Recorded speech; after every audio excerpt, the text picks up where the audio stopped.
What is education? শিক্ষা কি?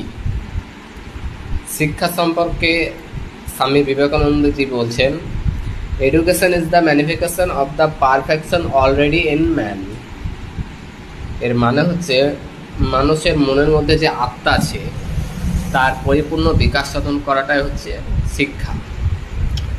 Actually Swami Vivekananda বলতে চাইছে যে সব মানুষই পড়াশোনা করে, সে গরিব হোক, ছোট হোক, বড় হোক, সবাই পড়াশোনা করে, শিক্ষিত, তারা প্রত্যেকে শিক্ষিত।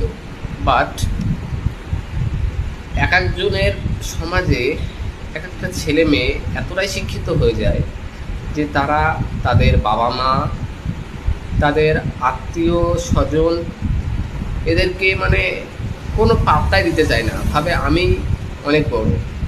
এটাকে কিন্তু স্বামী বিবেকানন্দ শিক্ষা বলছেন না। শিক্ষা কাকে বলছেন? স্বামী বিবেকানন্দ বলছেন যে মনের মধ্যে যে আত্মা আছে তা পরিপূর্ণ বিকাশ সাধন করা হচ্ছে শিক্ষা। অর্থাৎ তুমি সমাজে ছোট হোক বড় হোক সবাইকে সম্মান করো, এটাই হচ্ছে শিক্ষা। কালকে বলবো রবীন্দ্রনাথ শিক্ষা সম্পর্কে কি বলছেন আমাদের।